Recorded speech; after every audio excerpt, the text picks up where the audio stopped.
Herzlich willkommen, meine Damen und Herren. Jetzt mal ehrlich, wo fühlen Sie sich denn zu Hause? Reichen dafür nicht Ihre Liebsten und ein Dach über dem Kopf? Wozu also brauchen wir kunstvolle, teure Architektur?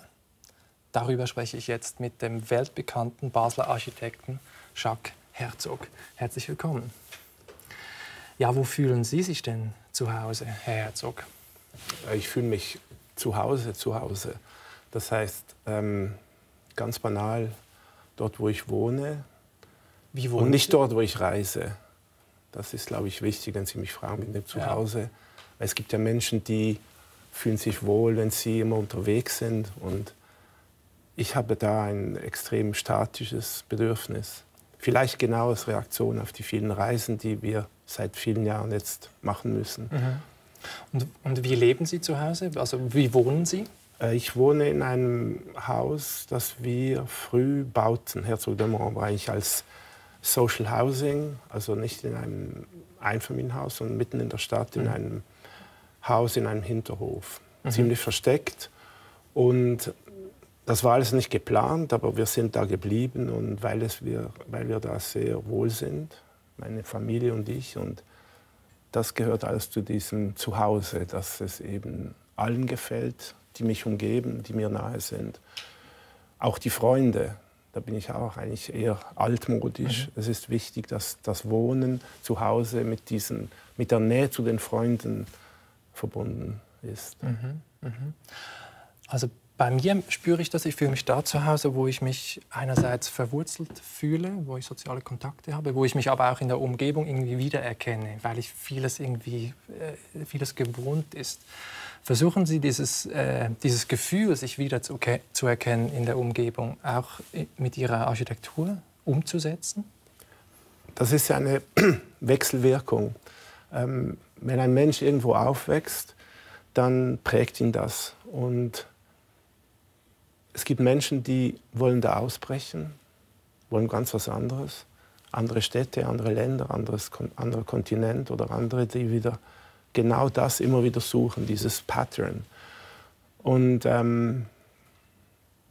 sicher ist es so, dass die Frage, die Sie stellen, zielt eigentlich auf das Psychologische in der Architektur hin, das uns sehr wichtig ist, diese psychologische Seite, weil wenn man jetzt nicht vom einzelnen Menschen ausgeht, sondern von einer Stadt, irgendeine Stadt, jede Stadt, ist es doch so, dass wenn man sie anschaut, ganz nüchtern wahrnimmt, diese Stadt, jede Stadt, dir sehr viel Interessantes erzählt über ihre Geschichte, aber auch, wie sie den Menschen prägt, durch die Natur, durch die Art der Gebäude, hohe, niedrige, gut unterhalten, schlecht unterhalten. Das sind an sich schon mal sehr interessante Informationen, Städte anzuschauen und Landschaften anzuschauen und zu sehen, was sagen dir diese Städte? Es ist ja nicht eine Sprache, aber es ist eine Körperhaltung in Architektur, in Städten, die einschüchternd ist oder die vertraulich wirkt oder die intim wirkt oder die eher einschüchternd ist, also durch den Maßstab oder durch die Proportionen. Das wiederum kommt dann in eine politische Frage, weil es gibt Architekturen, die natürlich aus politischen Gründen gemacht wurden, um Menschen einzuschüchtern. Sozialer Realismus in der Sowjetunion, in Ostdeutschland. Andere wiederum gewachsene Orte von Urbewohnern oder von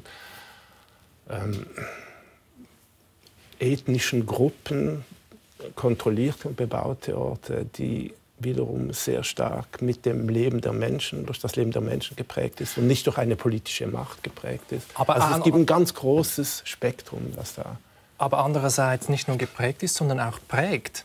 Also, wenn ich Sie richtig verstehe, prägt Architektur auch ein Stück weit unsere Identität. Ja, es ist ja interessant, dass wenn man Kinder schon ganz früh fragt, zeichne mir ein Haus, dass noch heute Kinder das Haus mit einem Giebeldach zeichnen. Sogar, behaupte ich, wenn sie in einer Umgebung aufgewachsen sind, wo das gar nicht prägend ist. Es gibt also so Urmuster in den Menschen und die sind ganz wichtig für den Architekten auch, ob er sie bewusst oder intuitiv kennt oder ob er sie gar nicht beachtet. Das hat dann häufig damit zu tun, wie gut die Architektur ist. Im Sinne von, ist sie von den Menschen akzeptiert und fühlen sich die Menschen wohl in diesen Architekturen. Das hat mit dieser Prägung sehr stark zu tun. Ja. Die Höhle. Wir haben hier auch Steinwände, sie sind zwar nicht so höhlenartig, aber zum Glück nicht. Irgendein Grund hat es ja, weshalb ihr hier auch diese Wände so gemacht habt. Das ist ja auch psychologisch nicht uninteressant. Fühlen Sie sich wohl hier im Studio? Die Zuhörerinnen und Zuschauerinnen sehen natürlich nicht, dass das keine echten Steine sind. Deshalb wäre es jetzt nicht nett, wenn ich sagen würde, ich fühle mich nicht wohl. Aber es ist ein Versuch, ja, mit diesen Steinen eine Atmosphäre zu schaffen, die etwas Permanentes, etwas Festes suggeriert. Oder? Und das ist durchaus eine psychologische Architektur. Man will mit Stein, hat eine ganz andere Ausstrahlung als Holz oder Beton oder Blech. Und all die Materialien sind interessant, aber sie sind eben nicht unschuldig. Genau. Sie haben eine Wirkung auf den Menschen. Und über diese Wirkung wollen wir sprechen, über dieses Nicht-Unschuldige, über diesen Ausstrahlung, haben Sie gesagt, Bedeutungsüberschuss vielleicht, Charakter, Ausdruck. Es gibt ganz viele Worte dafür. Und wenn man Ihre Gebäude anschaut, dann sieht man auch, wie vielfältig dieser Charakter, diese Identität von Gebäuden sein kann. Und wir schauen uns dazu ein paar Bilder an.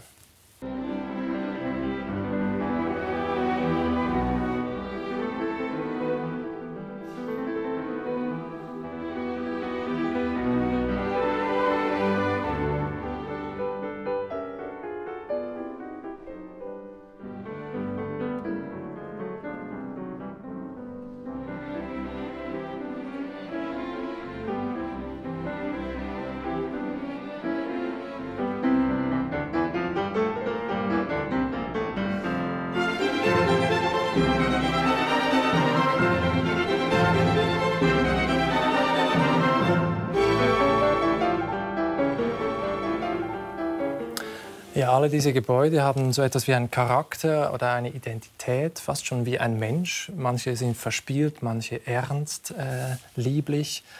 Warum können wir Gebäude so beschreiben, wie wir Menschen beschreiben? Das ist eine sehr komplizierte Frage, weil eine ganze Geschichte dahinter ist. Es gibt ja bei Vitruv, also im 16. Jahrhundert Traktate, aber schon also bei Vitruv gab es früher schon Traktate, aber dann im Mittelalter neuer wiederum Traktate, die auf diesen Antiken eben von Vitruvius und so weiter aufbauten, welche genau diese Frage ins Zentrum stellen. Also eine Säule zum Beispiel, die eine Art Abbild vom Menschen ist. Jeder kennt von Griechenland diese weiblichen Figuren, die als Säulen dastehen. Und tatsächlich hat ja eine Säule etwas, das dich in den Blick nimmt. Also du nimmst die Säule wahr und sie spricht irgendwie zu dir, wie eine Figur fast. Das ist eigentlich was der direkteste Vergleich, auch häufig so gemeint früher, dass eine Säule eine Art, nicht Ebenbild, aber eine Art Abbild vom Menschen ist. Es ist ja auch allen bekannt, diese Proportionslehren, zuletzt von Le Corbusier, welche die menschlichen Maße, also Finger, Ellbogen, Fuß, das sind ja alles Maße, die direkt vom Menschen kommen. Also es ist klar, dass Architektur für den Menschen gemacht ist und vom Menschen gemacht ist. Das heißt, es gibt dieses Wechselspiel und das soll es ja auch geben. Architekten vergessen das häufig und es gibt dann häufig so einen Diskurs in der Architektur über Architektur, also Architektur als Architektur. Das finde ich persönlich langweilig. Ich finde Architektur nur interessant in dieser Wechselwirkung zum Menschen und zur Gesellschaft. Also wie bewährt sich Architektur im öffentlichen Raum? Nur so wird sie überleben, wenn sie diese Maxime oder dieses Bedürfnis erfüllen kann. Das zeigt auch, weshalb alte Gebäude, Tempel, die wir kennen, zum Beispiel aus Japan, die ganz fragil gebaut sind, weshalb es die heute noch gibt. Weil rein von der materiellen Überlebensfähigkeit wären die ja ganz weit unten verglichen mit den Pyramiden, die aus Stein gebaut sind. Aber sie überleben, weil sie etwas haben, das die Menschen anzieht. Die Menschen lieben es. Und das ist wichtig. Die Menschen sollen Architektur lieben oder zumindest sich wohlfühlen, ohne dass es ihnen, sag ich mal, bewusst ist oder ohne dass sie es verbal ausdrücken. Man spürt es, ob die Menschen sich irgendwo wohlfühlen oder nicht. Genau. Und vielleicht liegt das daran, dass diese Gebäude etwas verkörpern, vielleicht ein Lebensideal verkörpern. Und der schweizerisch-englische Philosoph Alain de Botton hat ein Buch geschrieben, Glück und Architektur. Und darin schreibt er, die Dinge, die wir schön finden, sind Spielarten der Menschen, die wir lieben. Genau weil sie eben diese Charaktereigenschaften irgendwie symbolisch verkörpern. Würden Sie dem zustimmen? Ist das die Frage nach Schönheit oder ist das die Frage... Ist die Frage, wie Schönheit oder das ästhetische Empfinden mit unseren Lebensidealen, mit Ethik zusammenhängt? Das ist mir ein bisschen zu weit gegriffen. Ich finde, es gibt wie das eine, was ich vorhin sagte, dass der Mensch in Architektur sich wohlfühlen soll. Das ist wie ein Raum oder ein Gefäß. Ich benutze wieder das Beispiel von eingeborenen Architektur. Häufig diese Trulli, diese Rundformen, das sind ja wie Abgüsse fast vom alltäglichen Leben von Menschen. Das sind wahrscheinlich die besten Architekturen, weil die sind wirklich unmittelbar, kommen die aus dem Gebrauchen, aus den Ritualen im Alltag dieser Völker. Heute ist das natürlich viel distanzierter. Heute macht der Architekt die Architektur. Und da stellt sich diese Frage viel mehr aus dieser Distanz. Ja, was ist denn eigentlich schön oder was ist richtig für den Menschen? Für uns war Schönheit immer ein eher politischer Begriff, eine Art Liebeserklärung im Sinne, dass die Architektur vom Menschen wahrgenommen wird,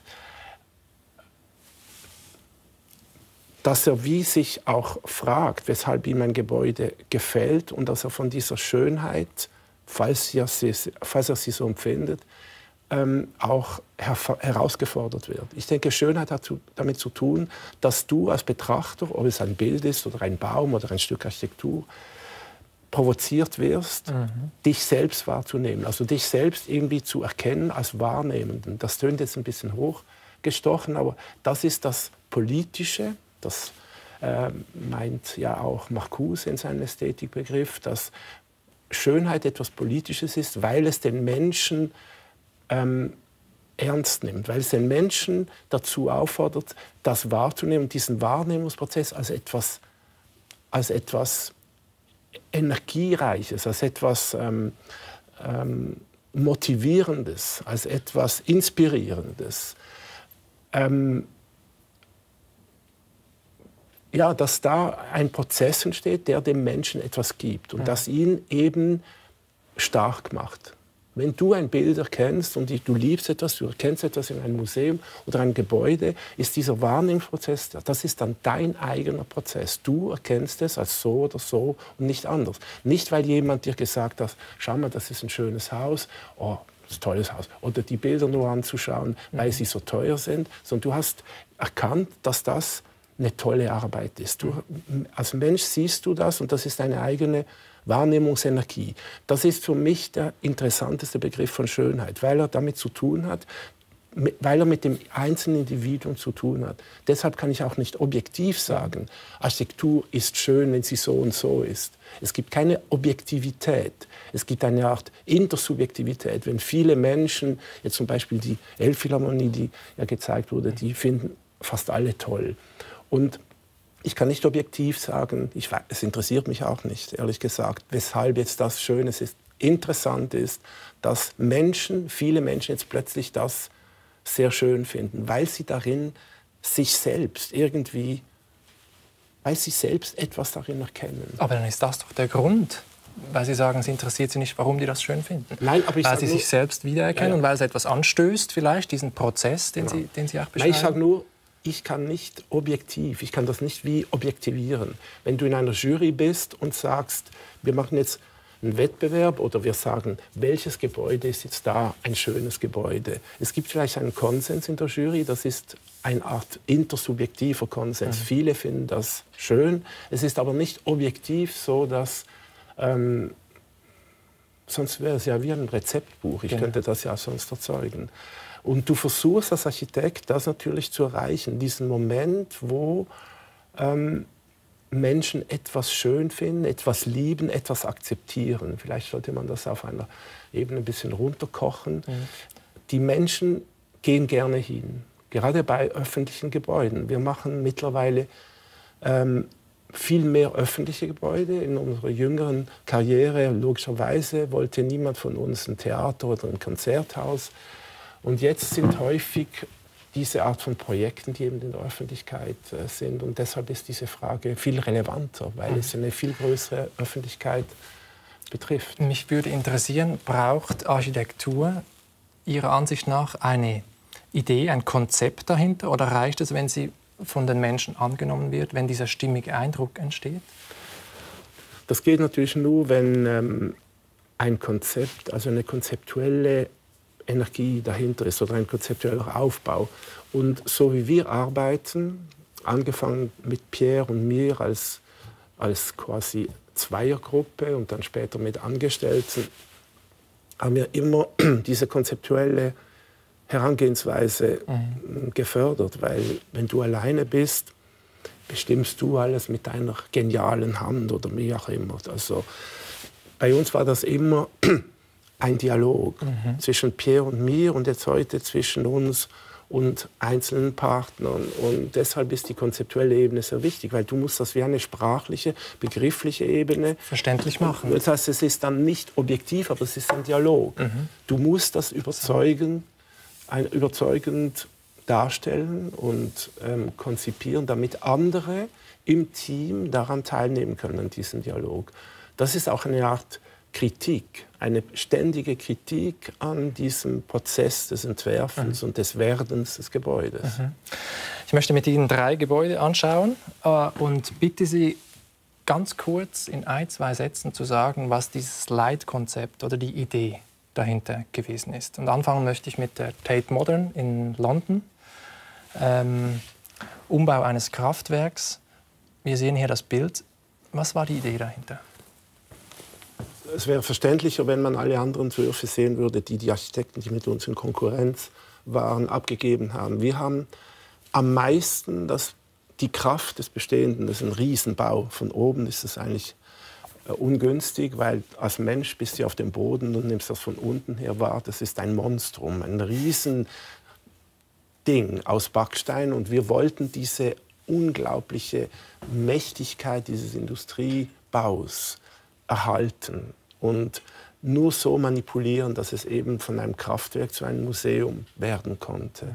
Das ist das erste Projekt, das wir machen durften, das dann diese unheimliche Öffentlichkeit, unheimlich, weil London ist die Stadt weltweit, welche am meisten Touristen für so die Art von Gebäuden anzieht. Das hat jedes Jahr 5 bis 6 Millionen Besucher. Das ist eine unvorstellbare Zahl verglichen mit anderen Museen. Das heißt, diese Mächtigkeit, die wir intuitiv erhalten wollten, ist nur deshalb gut, weil es so viele Menschen hat.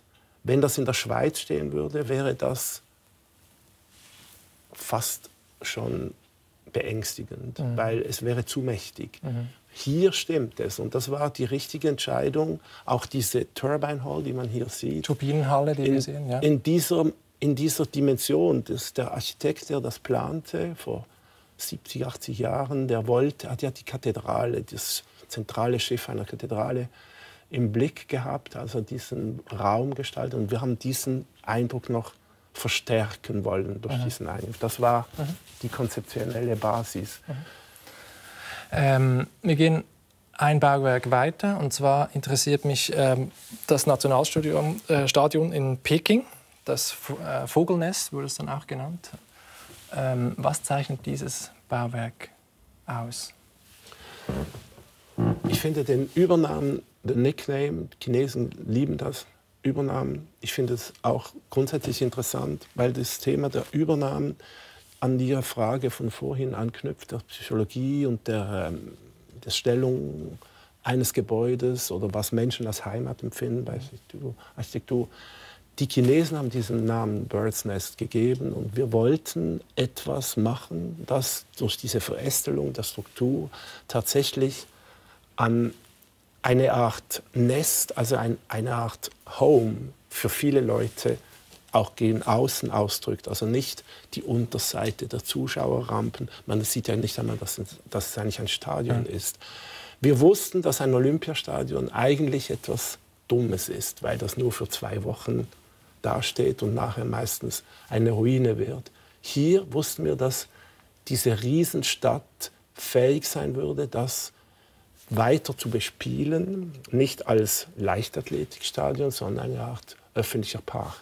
Jetzt ist es ein Park und es hat jeden Tag etwa 10.000 Zuschauer oder Besucher, die das wirklich wie ein Nest bespielen. Das heißt, es ist ein öffentlicher Raum. Das ist auch ein politisch wichtiges Detail, weil die Menschen diesen Raum benutzen, um zusammenzukommen. Was eigentlich ja nicht immer in allen Staaten erwünscht ist, dass es eine Plattform wird für die Menschen. Die gehen einfach gern hin. Und das war hier das eigentlich tragende Konzept, diese Art des öffentlichen Raums, wo du einfach gerne hingehst, um dich zu treffen mit Freunden oder Besuchern. Interessant, wir werden später noch über die Wichtigkeit von öffentlichen Räumen sprechen, auch für demokratische Staaten. Zum Schluss würde mich interessieren, Hamburg, eines der teuersten Gebäude der Welt, Elbphilharmonie, im letzten Jahr eröffnet. Das war auch eine schnelle Entscheidung. Wir hatten diesen Sockel, der bestand ja schon, und wir wollten den erhalten und stärken, indem er etwas trägt, indem der Konzertsaal obendrauf und nicht innen drin versenkt wird, sondern obendrauf steht und ein Gebäude, das zwar sehr groß ist, das aber eigentlich aus dieser anderen Materialität in der Einspielung vorhin sah man, dass durch die Bewegtheit der Glasoberfläche etwas Glitzerndes da entsteht, eben wiederum Thema der Wahrnehmung, das mit dem Wasser oder dem Himmel verbunden ist. Und diesen Kontrast dieser 2 Bauteile, der Sockel aus Backstein und diesem gläsernen Aufbau für die Musik, das hatten wir sehr früh als Konzept. Und die Bewegtheit des Dachs, die man mit Wellen, die man aber auch mit Segelschiffen oder wie auch immer, das ist ja assoziativ, nicht so eindeutig an etwas gebunden. Jetzt, diese 3 Gebäude zeigen schon, wie vielfältig Ihre Architektur ist. Gibt es denn so etwas wie eine Handschrift von Herzog de Meuron? Man kann sicher Themen erkennen, aber wir wollten dem eigentlich immer ausweichen, dass man sagt, ihr habt den oder den Stil, weil wer will sich eigentlich schon festlegen in dem oder dem, sag ich mal, in dem oder dem Fach zu Hause zu sein oder nur jetzt gern mit Holz oder mit rechteckigen Formen zu bauen. Ich glaube, wir sind und haben das zunächst intuitiv gemacht. Wir sind nicht mehr in einer Zeit, wo du dich mit dem Stil definieren solltest, weil es so viele Möglichkeiten gibt und gerade Architektur eigentlich seit der Moderne auf der Suche ist danach wieder eine Art Standardisierung zu kriegen. Etwas, wo Menschen sagen, ja, ein Wohnhaus sieht so aus, eine Fabrik sieht so aus, eine Kirche sieht so aus. Die Moderne war ja der letzte Versuch, das so zu etablieren. Le Corbusier, Mies van der Rohe, die wussten alle, wie man es macht. Und das wissen wir nicht. Wir wissen das nicht. Aber trotzdem, es gibt ja den Ausspruch des französischen Aufklärers Buffon, der gesagt hat, der Stil, das ist der Mensch. In jedem Werk kommt auch die Person zum Ausdruck, spiegelt sich die Person dahinter. Ja, das heißt, in Ihren Gebäuden sind irgendwie auch Sie selbst spür- und sichtbar. Ja, wahrscheinlich könnte man da schon Dinge finden, die mit unserer Art, wie wir die Welt anschauen, zu tun hat. Das ist unvermeidlich, weil du als Architekt Entscheide fällst, die sind aber immer, haben zu tun mit dem Ort und mit der Bauherrschaft. Das macht die Architektur auch anders als bildende Kunst. Aber trotzdem, die Art und Weise, wie Sie die Welt sehen, haben Sie gesagt, kommt auch zum Ausdruck. Was würde das heißen oder woran könnte man das sehen? Das kann ich nicht so allgemein sagen, da müsste man jedes Gebäude anschauen. Wenn wir finden, dass eben zum Beispiel dieses Gebäude von der Tate, was Sie erwähnten, dieses riesige Backsteingebäude, wenn man diesen Ort so erhält zunächst und nur wenig daran ändert, wir haben das mal mit Tai Chi verglichen, oder dass du die Energie vom Gegner oder von dem, das da ist, nutzt als deine eigene Energie. Da kann man sagen, ja, ist das vielleicht eine Lebensphilosophie? So weit würde ich nicht gehen, aber ich sage, es ist zumindest etwas, das uns als Strategie interessiert, als eine mögliche Art, heute sich auszudrücken. Und so könnte man vielleicht bei anderen Gebäuden auch Dinge finden, aber ich möchte nicht uns selbst interpretieren. Kritiker haben das schon häufig versucht, zu sagen, ja, die sind so, das sind jetzt Schweizer, man erkennt das daran oder daran. Oder so. Da bin ich immer ein bisschen vorsichtig, aber ich denke, wenn man genau hinschaut, wie bei allem, wenn man etwas genau und sorgfältig anschaut, erkennst du immer mehr als das, was man so schnell sagt oder was man so schnell sieht. Ich finde das ganz entscheidend für unsere Art zu denken. Das genaue Schauen, was ist da, was will die Bauherrschaft, was ist das Potenzial, das ist vielleicht das Wort, was ist das wirkliche Potenzial, bevor du darum bastelst und kommst mit deinem eigenen Stil. Eigentlich ist ein Stil etwas Grässliches, weil der Stil zerstört das Potenzial. Weil der Stil ist etwas, das wie eine Art Krücke ist für jemanden, der sich nicht frei aussetzen möchte, der Gefahr des Potenzials, der Gefahren der eigentlich offenen Möglichkeiten. Du hast immer so viele Möglichkeiten offen. Und ein Stil, würden Sie sagen, ist ein Schema, an das man sich hält, an etwas Äußeres, das nicht von innen kommt, auch nicht vom Ort kommt? Da könnte man x Beispiele erwähnen, wo das so ist. Ja, sehr viele Architekten haben ja einen Stil. Mich interessiert noch dieser Schaffensprozess selbst. Es gibt von dem österreichischen Philosophen Ludwig Wittgenstein, der selbst auch ein Haus gebaut hat, entworfen hat, einen schönen Satz, und der sagt, die Arbeit an der Philosophie, ebenso wie die Arbeit an der Architektur, ist oft auch eine Arbeit an sich selbst. Ja, das kann ich unterstützen. Das ist immer zuerst eine Arbeit an dir selbst, indem du auch versuchst, nicht auf diese unmittelbaren Empfindungen, die meistens nur das wiederholen, was du schon weißt, denen quasi zum Opfer zu fallen. Ich finde es wichtig, immer wieder eine Distanz zu haben zu den Dingen.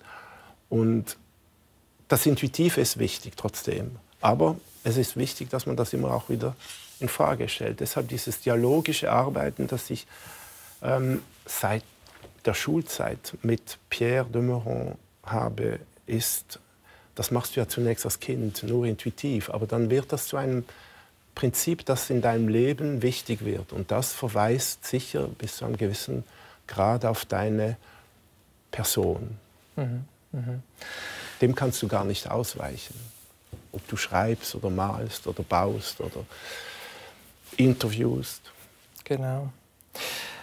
Sie haben jetzt mehrmals Pierre de Meuron erwähnt. Sie sind seit der Kindheit befreundet, haben zusammen studiert. Und dieser dialogische Prozess ist ganz wichtig, sagen Sie. Aber diesen Dialog pflegen Sie auch nach außen, nämlich mit diversen Künstlern.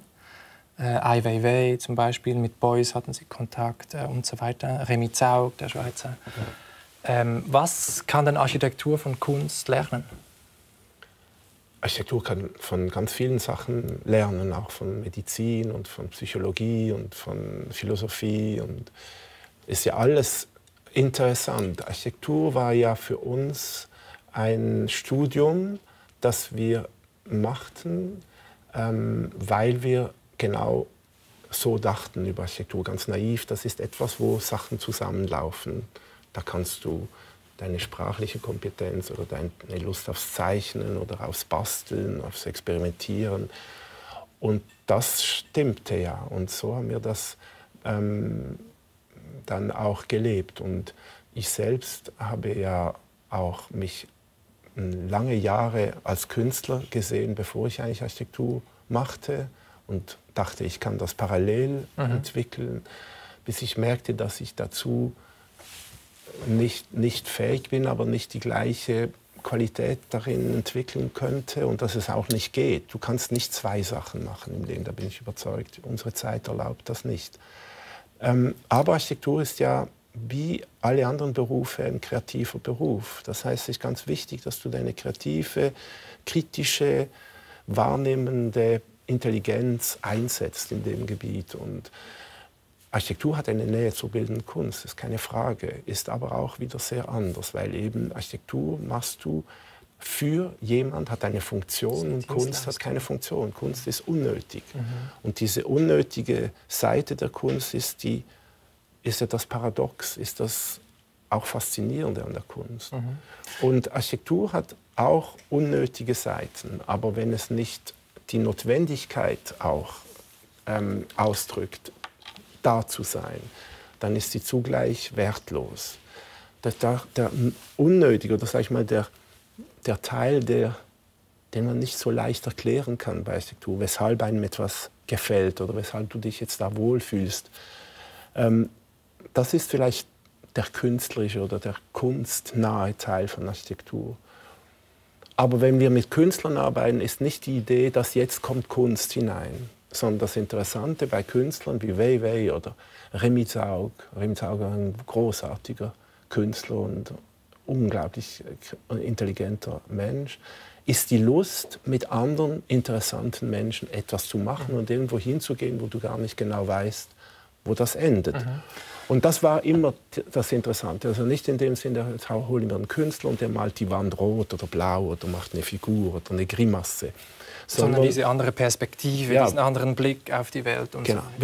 Wir haben mit Wei Wei Reisen durch ganz China gemacht und haben so viele Projekte initiiert und gemacht, die nie gebaut wurden oder die aber angedacht sind. Und das war das Spannende, dass er am Bird's Nest mitgemacht hat. Das ist eigentlich nur ein kleiner Teil der eigentlichen Auseinandersetzung. Und das ist etwas, das waren wir sehr verwöhnt. Wir haben mit vielen tollen Menschen Sachen entwickeln können. Genau, und wenn es um Kunst geht, also Kunst in der Geschichte hatte für viele Philosophen, Kunsttheoretiker auch immer einen Anspruch auf Erkenntnis. Kunst ist Erkenntnis. Und Sie sagen das auch von Architektur, das hat mich überrascht.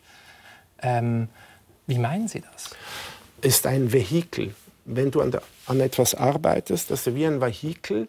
Du musst das irgendwie machen, wenn du da reingezogen bist mit einem Vertrag oder mit einem Team, mit einem Büro, das wir haben. Und gleichzeitig benutzt du das wie ein Gefäß oder ein Gefährt. Du gehst an einen Ort hin und das zwingt dich ja auch, diesen Ort wahrzunehmen und dann selbst einen Prozess zu initiieren, der dich an etwas hinbringt, hoffentlich, wo du auch wieder etwas entdeckst oder etwas lernst. Heute Morgen zum Beispiel hatten wir so einen Moment, diese nicht jeden Tag, oder? Aber wir hatten einen Moment, wo wir an einem interessanten Projekt, an einem Weingut in Saint-Émilion, so einen Schritt machten, wo wir gemerkt haben, jetzt geht es da wieder ein Stück weiter. Und das hat etwas Forschendes, das hat etwas, das eben an Forschung oder an wahrscheinlich auch die Arbeit eines Künstlers dann nicht unähnlich ist. Mich interessiert noch, kann Architektur für die Menschen, die mit ihr leben und die in ihr leben, eine ethische, erzieherische Funktion haben? Was der Kunst ja auch zugesprochen wurde. Kann sie uns zu besseren Menschen machen? Ja, das das finde ich eine übersteigerte Erwartung. Ich denke, Architektur muss einfach schön sein und gut funktionieren und den Menschen gefallen, vereinfacht ausgedrückt. Und dass sie gut ist, das heißt ja, dass andere schlecht ist. Das heißt, gut ist, dass sie ethisch, dass sie moralisch gut ist. Das ist eigentlich unwesentlich. Schlecht ist, ja, ich kann mir das gar nicht vorstellen. Ich weiß nur, dass Architektur schon benutzt wurde aus politischen Gründen, als Propaganda oder als Versuch, den Menschen irgendwo zu beeinflussen. Aber das finde ich dann nicht gut. Oder ich erwähnte die stalinistische Architektur, ich erwähnte auch die faschistische Architektur unter Hitler, diese Gebäude, die jetzt zum Teil noch rumstehen. Aber das Interessante ist, wenn man zum Beispiel das Haus der Kunst in München sieht, das ist ja ganz klar eine Nazi-Architektur. Nach dem Krieg wurde das wieder als Museum verwendet. Heute ist das eine sogar Avantgarde-Plattform für Avantgarde-Architektur. Und weshalb funktioniert das? Du hast so wie einen Schauer, wenn du reingehst, von dieser Nazi-Zeit, das ist irgendwo im Hintergrund. Aber es hat einfach gute Räume da drin. Das heißt, auch wenn du Architektur ideologisierst und in dem Sinn missbrauchst und den Menschen versuchst, unethisch oder unmoralisch oder mit politisch unedlen Zielen, den Menschen nämlich vor der Macht des Staates oder dieser Ideologie der Nazi oder des Stalinismus zu beeinflussen, einzuschüchtern, klein zu machen, dann verliert sich dieser Spuk trotzdem. Es gelingt gar nicht, glaube ich. Aber Sie hatten mit dem Bird's Nest und auch mit der Tate hatten Sie diese öffentlichen Räume ja angesprochen, die wichtig sind, die auch für unsere demokratischen Kulturen wichtig sind, Orte der Begegnung, des Austausches.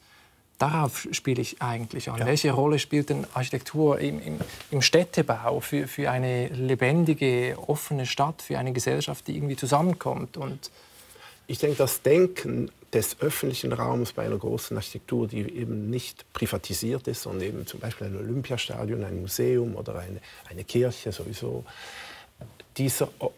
das so zu denken, dass der Mensch sich darin wohlfühlt und dass er animiert wird, sich zu treffen, auch wenn er das nicht mal geplant hat. Diese informelle Aufenthaltsqualität, die Tate Modern, also die Turbinenhalle, ist vielleicht eines unserer gelungensten Beispiele für diese Absicht und auch das Bird's Nest gleichermaßen. Da gehen Leute hin und hängen einfach herum. Die treffen sich, nicht weil sie jetzt ins Olympiastadion gehen wollen oder weil sie ins Museum gehen wollen, sondern es ist eine Urban Platform, also ein urbaner Ort, wo du einfach gern bist. Und das ist eine Art Mehrwert. Ist zwar ein blödes Wort, aber es ist etwas, das natürlich der Bauherr möchte, dass die Menschen gern hingehen, aber es ist schwierig zu formulieren, mache mal einen Raum, an dem die Menschen dann gerne sind. Ich erinnere zum Beispiel, viele kennen in New York die Public Library, wo es diese große Freitreppe davor hat. Das ist zwar so eine klassische Architekturform, große Treppe, hinauf geht's zum tempelartigen Eingang, aber die Treppe ist so gelegen, dass die Menschen gerne drauf sitzen. Das ist eigentlich ein interessantes Architekturdetail. Obwohl es klassisch gedacht war, da gehst du herein, eine Art Würde, bereitest dich vor für den Besuch der Bibliothek. Aber die Treppe ist eben mehr. Die Treppe wird von den Menschen, das sind die Menschen gleich wie Ameisen. Du gehst einfach hin und der Weg der anderen macht das und der Aufenthalt der anderen macht das dann zu einer öffentlich interessanten Plattform. Also am Schluss ist der Mensch, welcher die Architektur macht und der Mensch, welcher den Raum bespielt. Das sieht man auch bei Fußballstadien, die funktionieren. Das sind plötzlich die Menschen im Stadion drin viel wichtiger als die Architektur, weil die den Raum füllen und den Raum aber auf eine Art füllen, dass die Architektur quasi in den Hintergrund gerät. Sogar hässliche Architektur kann das leisten. Sie sagen, diese öffentlichen Räume, die ganz wichtig sind, die fehlen in der Schweiz. Warum ist das so und was macht man dagegen? Sie fehlen nicht, aber die Schweiz hat dann nicht im gleichen Maße wie ausländische Metropolen diese großen Architekturen, diese großen öffentlichen Gebäude, diese großen Stadien. In der Schweiz, die Schweiz ist fragmentiert, in der Schweiz ist das, was der demokratische Städtebau leisten kann, wahrscheinlich in einer guten Art vertreten. Aber es ist eben immer sehr stark geprägt durch die demokratische, fragmentierte Macht, welche nicht so einfach, die nicht einfach so weggewischt werden kann zugunsten der großen Geste, zugunsten der großen Achse oder des übermäßig großzügigen Zugangs, wie eben diese Freitreppen. Diese Art von Orte gibt es in der Schweiz selten. Mhm. Das hat damit zu tun, unter welchen politischen Bedingungen entsteht Architektur. Das ist ein ganz entscheidender Aspekt der Architektur. Mhm. Sie haben ja 2005 ein Buch publiziert, «Die Schweiz, ein städtebauliches Porträt», wo Sie die Schweiz mit anderen Autoren in verschiedene Zonen einteilen, in Metropolitanregionen, städtisches Leben, in Basel, Zürich, Genf, dann eher so ländliche Gegenden und auch so diese alpinen Brachen, wie Sie das, glaube ich, nannten. Ja. Und die Hoffnung war eigentlich, man sollte die verdichteten Regionen noch mehr verdichten und die anderen sozusagen ausdünnen, damit die Natur wieder zum Vorschein kommt. Wurde das von der Politik mit offenen Ohren empfangen und was wurde davon umgesetzt? Ich denke, das Bundesamt für Raumplanung hat in seinen Richtlinien, in seinen Strategien ganz ähnliche Maximen und folgt ganz ähnlichen Richtlinien. Ich glaube, die Schweiz bildet sich immer mehr nach diesem Muster so ungefähr ab. Wir haben ja das auch nicht erfunden und gesagt, jetzt müsst ihr es so machen. Das würde gar nicht funktionieren in der Schweiz, sondern wir haben ja auch die Schweiz beobachtet und die Trends oder die Tendenzen versucht zu formulieren und zu verstärken. Das ist auch wieder eine Art sanfte Methode, dass du aufgrund der Beobachtung, was da ist, versuchst zu sagen, das kann erreicht werden. Wenn du jetzt sagst, wir wollen alle Städte so lassen, wie sie sind und bauen mitten im Mittelland eine ganz neue, die Metropole der Schweiz, das ist unmöglich, das kann man nicht machen. Es heißt nicht, dass es nicht besser wäre, nur einen zentralen Flugplatz, alle haben ganz nah zu diesem Flugplatz. Aber die Leute müssen das annehmen. Das ist gar nicht möglich. Ich sage das nur als Beispiel. Und diese Metropolisierung der Städte, das findet statt. Und das sind vor allem diese 3 erwähnten Städte, die metropolitan funktionieren, aufgrund der Werte der Commuters, also der Pendler und der internationalen Wirtschaft. Diese Global Headquarters, die es vor allem in diesen 3 Städten gibt. Die Wirtschaft konzentriert sich auch wesentlich dort. Bern ist eher Verwaltungsstadt, Bundesstadt.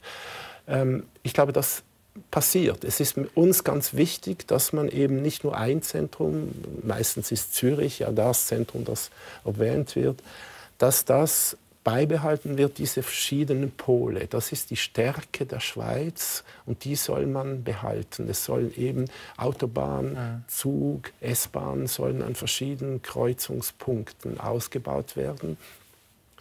Und das Pendeln, so sehr das auch immer wieder kritisiert wird oder dass der Pendlerverkehr zunimmt, ist auch interessant, weil der Schweiz, es ist so nah von einer Stadt zur anderen, das ist ja wie eine Stadt. Die Schweiz entwickelt sich oder bewegt sich hin zu einem urbanen Netzwerk mit einer Landschaft dazwischen, die hoffentlich eben auch noch als Landschaft überhaupt wahrgenommen wird. Und deshalb ist es notwendig, diese Zersiedelung möglichst einzudämmen. Weil sonst verliert die Schweiz einen wesentlichen Faktor der Qualität, der Wohnqualität, der Lebensqualität in dieser wunderbaren Landschaft. Dann haben die Leute ein Einfamilienhaus auf dem Land, aber das Ganze ist ein Siedlungsbrei, zersiedelt. Sie planen und bauen ja nicht nur in der Schweiz, sondern auf der ganzen Welt, wie wir gesehen haben. Da würde mich interessieren, das braucht ja auch sozusagen die Kunst, sich in andere Kulturen, in andere Mentalitäten hineinzudenken. Stoßen Sie da auch auf Grenzen? wir stoßen immer auf Grenzen. Das ist ganz klar. Aber ich denke, auch wieder, das führt auf die Schweiz zurück. Wir sind ein kleines Land.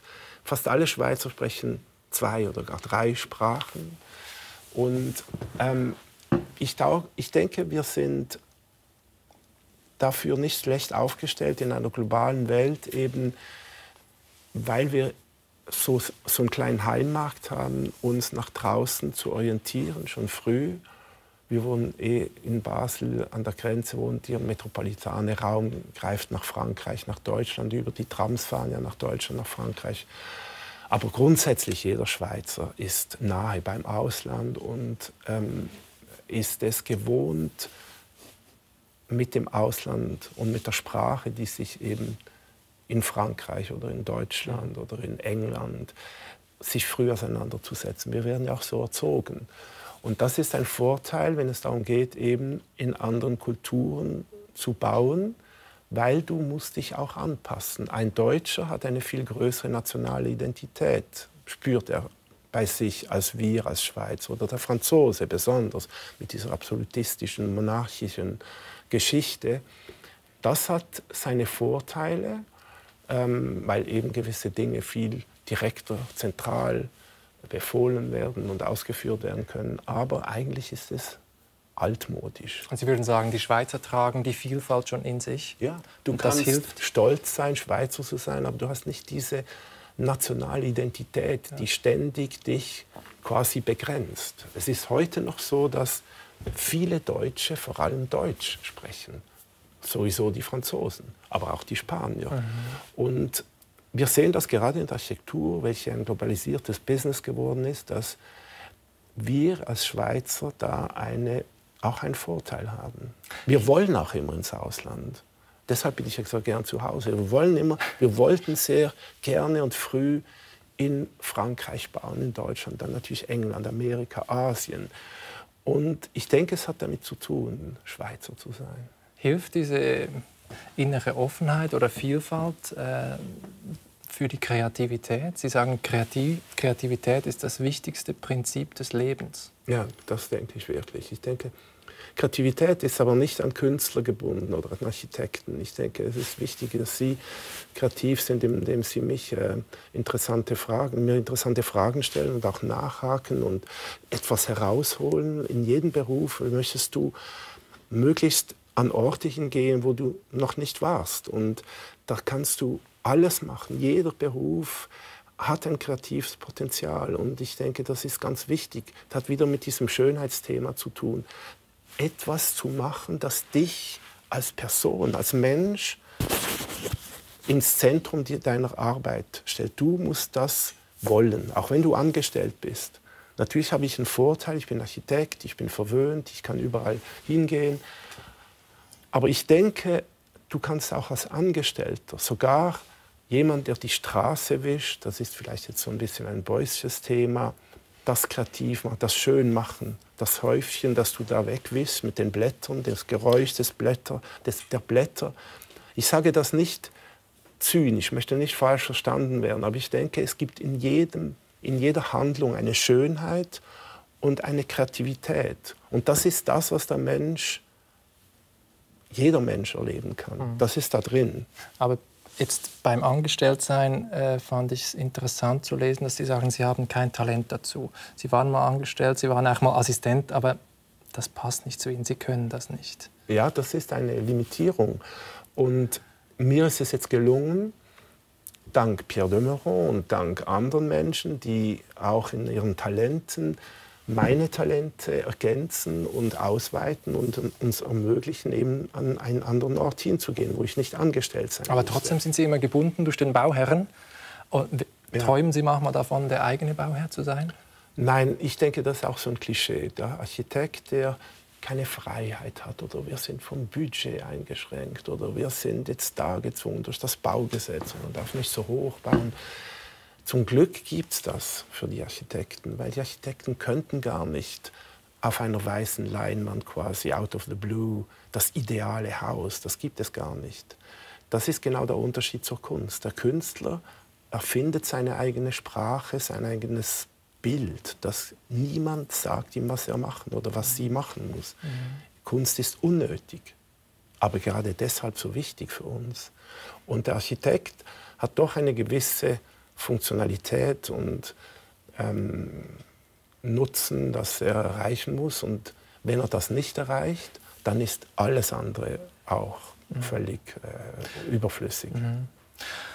Und die Kreativität sieht man an Ihren Gebäuden, finde ich, immer an diesem Unkonventionellen, immer gegen den Mainstream, gegen das, was irgendwie State of the Art ist, machen Sie was Neues. Was stört Sie am Konventionellen oder am Mainstream? Das ist vielleicht das Psychologische, das Sie suchten, dass es ja manchmal schwierig ist, in einem Feld zu arbeiten, in einem Gebiet, wo du merkst, dass eigentlich alle nach diesen Gesetzen funktionieren. Und dann am Schluss sind die Häuser so aus und so aus und so aus. Das ist vielleicht schon eine Art Flucht davor. Aber weil wir eben nicht so klare Regeln haben in der Architektur, wir haben nicht mehr wie im 19. Jahrhundert oder noch früher, umso mehr, quasi den Zwang, es gibt jetzt diese gotische Tendenz des Spitzbogens, der Auflösung der Wand in klare, filigrane Äste und dazwischen hat es diese gläsernen Membranen oder in der Romanik diese Schwere. Wir haben das nicht. Und das aber vielleicht gibt es einen anderen Zwang. Ja, es gibt nämlich immer was Neues zu machen. Das ist aber nicht ein Zwang, sondern ich denke, du musst eine Lösung finden, die für einen Ort stimmt und für eine Bauherrschaft stimmt. Und da kann es gar keine Routine geben. Es ist gar nicht möglich. Es ist nicht möglich zu sagen, heute ein Schulhaus oder eine Universität muss so oder so ausschauen. Wenn du an einen konkreten Ort baust, neben der ETH Zürich am alten Ort oder der Universität, da mit diesen historischen Gebäuden, alles ein bisschen anders in ihrem Maßstab. Was willst du da für eine standardisierte Lösung haben? Das heißt, du bist eigentlich gezwungen, ganz spezifische Orte zu schaffen. Und deshalb ist es nicht ein Zwang. Es wäre falsch. Und ich denke, da kommt etwas anderes ins Spiel. Wenn du auf deine Arbeit zurückschaust als Architekt, du hast ja dann 5, 10, 20, jetzt mittlerweile bald 40 Jahre Distanz und du gehst hin, dann siehst du, ob dieses Gebäude echt ist oder ob du quasi betrogen hast, ob du links und rechts geschielt hast, da was abgeschaut, da was, weil das hält sich nicht in der Zeit. Nur was volle Überzeugung dahinter war, eine authentische und für diesen Ort gemachte Lösung zu finden. Nur das widersteht quasi dieser Erosion, welche die Zeit mit sich bringen könnte. Wo haben Sie betrogen in der Rückschau? Ich weiß das mit dem Betrügen nur deshalb, weil es mir auffällt bei Gebäuden. Und wir haben sehr früh angefangen, nicht zu betrügen, nicht als moralische Kategorie, deshalb war ich vorhin auch so klar, als Sie über diese ethische, sondern weil ich überleben möchte als Architekt mit meinem Business, mit meiner Arbeit und weil es dich zwingt zu einer Art Ehrlichkeit oder Offenheit. Es zwingt dich, radikal offen zu sein gegenüber dem, was du eigentlich machst. Bin ich wirklich, stimmt das? Sind das meine Gedanken oder sind das unsere Gedanken für diesen Ort? Sind die zwingend aus diesem Dialog hervorgegangen? Oder ist da noch so etwas dabei, das da auf den Büchern rumliegt oder das von links und rechts kommt? Ich habe mich deshalb auch sehr früh von Architekturpublikationen abgewandt. Mich interessiert es nicht, was andere Architekten machen. Überhaupt nicht. Das sage ich aber nicht aus Arroganz, sondern aus Selbstschutz. Ich möchte völlig selbst bestimmen können, mit Pierre, mit unseren Partnern, wie wir ein Thema angehen und was wir jetzt da, Sie sagen, zusammenstellen. Aber das Gebäude kann ja noch so echt und authentisch sein und originell.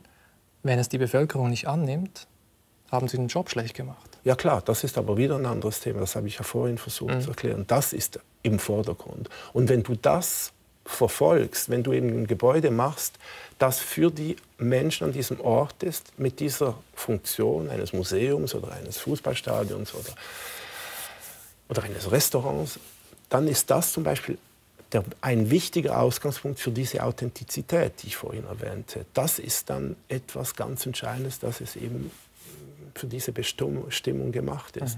Das ist viel wichtiger, als wenn du eine formale Obsession hast oder ein stilistisches Element, das dich irgendwie noch plagt irgendwo. Ich möchte nicht geplagt werden von meinen Architekturen. Ich denke nie nachts an meine Architekturen, das mich verfolgt wie ein Gespenst. Und das würde es tun, wenn es nicht aus unserer eigenen Überlegung, aus unseren eigenen konzeptuellen Überlegungen hervorgegangen wäre.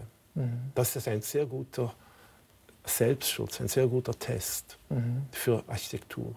Würde ich jedem Architekten empfehlen, das zu befolgen.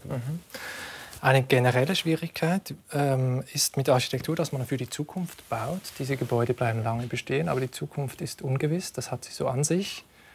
Und sie verändert sich rasant. Stichwort Digitalisierung und so weiter. Vielleicht ganz zum Schluss noch eine Bemerkung dazu, wie Sie damit umgehen, mit dieser Schwierigkeit, für eine Zeit zu bauen, die Sie nicht kennen. Das ist nicht das Problem. Das Problem ist, dass du für jetzt bauen musst und es muss jetzt stimmen. Und wenn es jetzt stimmt, dann hat es auch später eine Qualität, wenn es für die Menschen jetzt stimmt.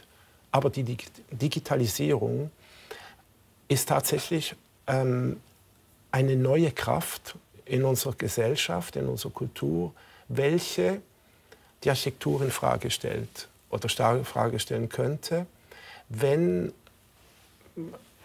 künstliche Intelligenz, Cyborg, all diese Möglichkeiten, möglichen Szenarien, man sollte ja dann nicht jetzt spekulieren, aber insofern könnte man etwas festhalten, wenn diese künstliche Intelligenz und wenn diese Hybrid-Situation Mensch, Maschine, wenn sich das entwickelt, wenn das zu einer neuen Realität wird, dann dann entstehen Gesellschaften oder Kulturen, die wir uns überhaupt nicht vorstellen können. Das ist völlig unmöglich. Aber ich sagte, das ist für Architektur schwierig, besonders schwierig für Architektur, weil Architektur ist archaisch und ist etwas Ganzheitliches. Das ist wiederum nicht ein moralischer Begriff, sondern ganzheitlichen, wirklichen, direkten Sinn für den Menschen. Du bist mit allen Sinnen Teil dieser Architektur. Wir haben diese Steinwand erwähnt, du berührst sie, du siehst sie, du riechst sie sogar, du hörst sie. Es tönt ganz anders, in einem Steinraum zu sein, als in einem Erdraum oder in einem hölzernen Gebäude.